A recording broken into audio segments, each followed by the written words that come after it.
स्वागत है आपका आपके अपने YouTube channel Arihant Hindi education में।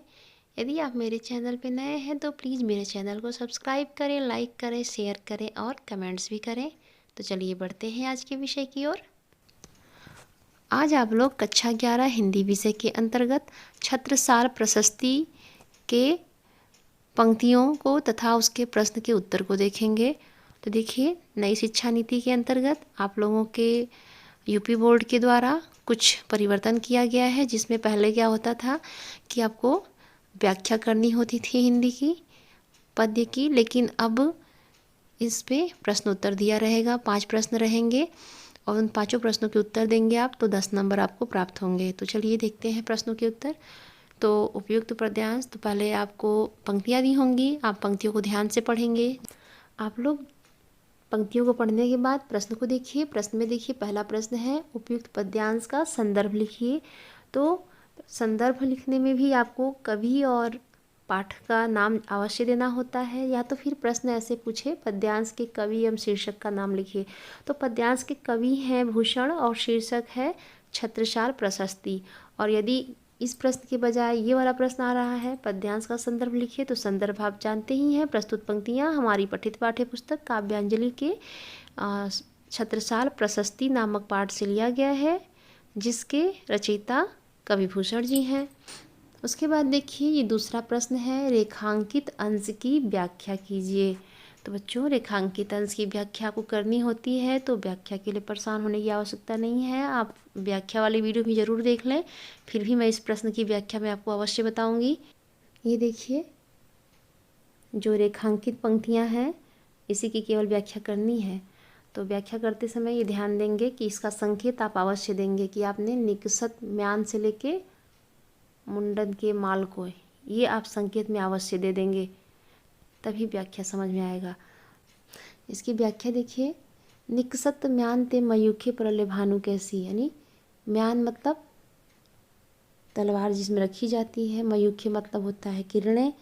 तो यहाँ पे कवि भूषण जो है महाराज छत्रसाल के तलवार की प्रशंसा कर रहे हैं। वही कह रहे हैं महाराज छत्रसाल की तलवार म्यान से इस प्रकार निकलती है जैसे प्रलय भानु, यानी प्रलय काल की सूर्य की किरणें हों। जैसे प्रलय काल के बाद सूर्य की किरणें निकल जाती हैं खूब तेज चमकती हुई, वैसे ही महाराज छत्रसाल की तलवार है जो म्यान से चमकती हुई निकल रही है। और फारे तमतोम से गयंदन के जाल को, और जैसे ही वह म्यान से निकलती है वह वहाँ उपस्थित श्याम वर्ण वाले हाथियों के समूह को खदेड़ देती है। तमतोम श्याम रंग यानी अंधेरा सदृश, ऐसा प्रतीत हो रहा है कि जब जैसे सूर्य निकलता है प्रलय काल के बाद तो बहुत तेज चमकता है और चारों तरफ रोशनी से भर देता है, अंधेरा दूर हो जाता है। वैसे ही छत्रसाल महाराज की तलवार है, जब वो चमकती हुई म्यान से निकलती है तो ऐसा लगता है कि अंधेरे रूपी हाथी भाग गए या नष्ट हो गए। लागती लपटी कंठ बैरिन के नागिनी सी, रुद्र ही रिझावे दय दय मुंड के माल को। अर्थात ऐसा प्रतीत हो रहा है कि वह शत्रुओं के गले में नागिन की भांति लिपट जा रही है, यानी उनका तलवार जो है छत्रसाल महाराज का, वो तलवार ऐसा प्रतीत हो रहा है कि जैसे नागिन गले में लपट जाती है, वैसे तलवार भी जाके शत्रुओं के गले में लिपट जा रही है और उनके सिरों को काट काट कर मुंडमाला जैसा बना के ऐसा लग रहा है कि भगवान शंकर को प्रसन्न कर रही है। रुद्र मतलब भगवान शंकर, यानी ऐसा प्रतीत हो रहा है कि वह तलवार शत्रुओं के गले में नागिन की तरह लिपट जा रही है और गले को काट के मुंड की माला बना करके भगवान शंकर को अर्पित कर रही है। तो ये इसकी व्याख्या होगी रेखांकित अंश की। और व्याख्या की पूरी देखनी है तो इसका वीडियो इसी के डिस्क्रिप्शन में लिंक दिया हुआ है, आप उससे भी देख सकते हैं।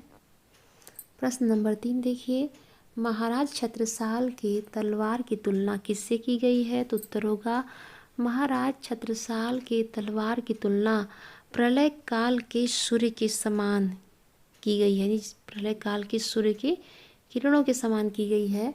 प्रश्न नंबर 4, छत्रसाल की तलवार किस किस के समान शत्रुओं का संहार करती है? तो छत्रसाल की तलवार नागिन की तरह सिर काट के शत्रुओं का संहार करती है और रणचंडी कालिका की भांति किलकारी मारते हुए भी वह संहार कर रही है। अगला प्रश्न देखिए, प्रश्न नंबर 5 है, छत्रसाल की तलवार शिवाजी को किस प्रकार प्रसन्न करती है? तो छत्रसाल की तलवार शिव जी को, यहाँ होगा शिवाजी लिखा हुआ है, तो छत्रसाल की तलवार शिव जी को मुंड की माला प्रदान करके प्रसन्न कर रही है। यानी ऐसा प्रतीत हो रहा है कि तलवार जो है शत्रु के गले में नागिन की भांति लिपट जा रही है और फिर उनके सिर को काट करके मुंडमाला बनाकर भगवान शंकर को प्रसन्न कर रही है। अगला पद्यांश देखिए, भुज भुज गेस की वे संगनी भुजंगिनी सी, खेदी खेदी खाती दिन दारुन दलन के, बख्तर पाखरन बीच धसी जाति मीन, पैरी पार जात पर वाह जो जलन के, रया राव चंपति के छत्रसाल महाराज, भूषण सके करी बखान को बलन के, पक्षी पर छीने ऐसे परे पर छीने वीर, तेरी बर छीने है खलन के। तो ये पंक्तियाँ हैं। पंक्तियाँ पढ़ने के बाद आप प्रश्नों का उत्तर देंगे। बिना पढ़े कोई भी उत्तर नहीं लिख सकते हैं और मत लिखिएगा। सबसे पहले पंक्तियों को ही पढ़ा जाता है। 2 बार 3 बार पढ़ने के बाद सारे जो अर्थ हैं आपको स्पष्ट हो जाएंगे।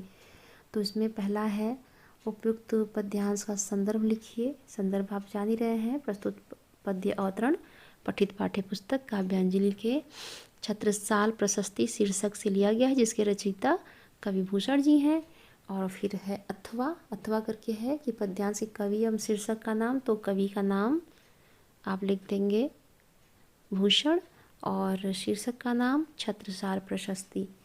अब देखिए दूसरे नंबर का जो प्रश्न है, रेखांकित अंश की व्याख्या कीजिए। तो देखिए रेखांकित अंश की व्याख्या भी देख लीजिए आप लोग। भुज भुज केस की वे संगिनी भुजंगिनी सी, खेदी खेदी खाती दिन है दारुन दलन के, बख्तर पाखरन बीच धसी जाति मीन, पैरी पार जात पर वाह ज्यों जलन के।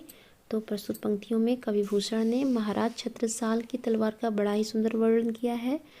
तो देखिए भुज भुज केस, यह तात्पर्य है कि महाराज छत्रसाल की भुजा रूपी भुजगेश यानी कि शेषनाग के साथ जीवन भर साथ रहने वाली नागिन सी तलवार भयंकर है और खेद खेदी खाती यानी शत्रुओं को दारुण दलन के यानी शत्रुओं को दौड़ा दौड़ा कर खेद खेद कर खा रही है। यानी महाराज छत्रसाल की भुजा रूपी यानी बाह रूपी शेषनाग के साथ जीवन भर रहने वाली नागिन सी तलवार, यानी भुजा को शेषनाग के समान बताया गया है और तलवार को नागिन की तरह।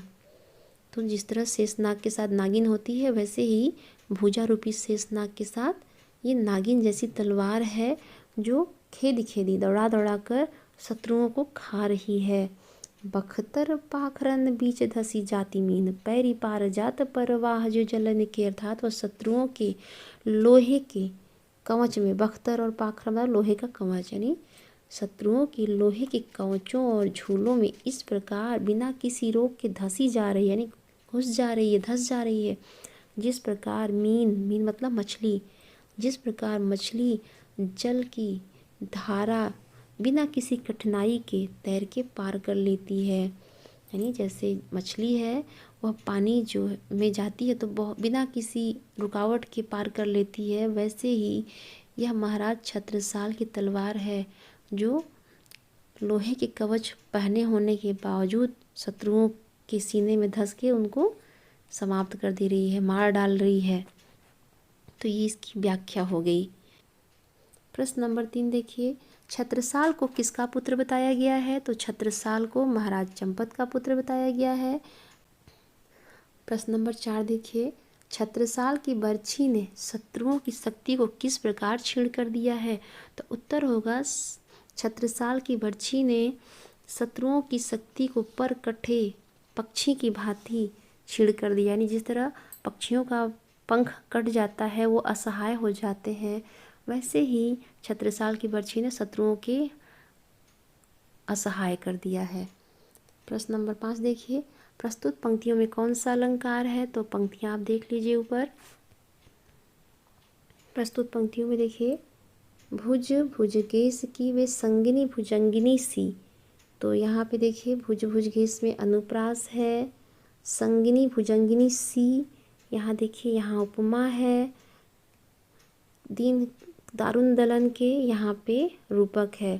फिर पक्षी पर छीने ऐसे परे पर छीने वीर खलन के, तो यहाँ अनुप्रास और यमक अलंकार है।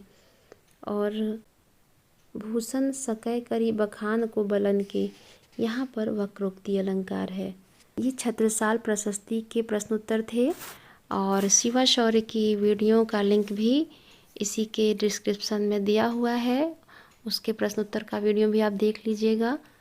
तो आज के लिए इतना ही, धन्यवाद।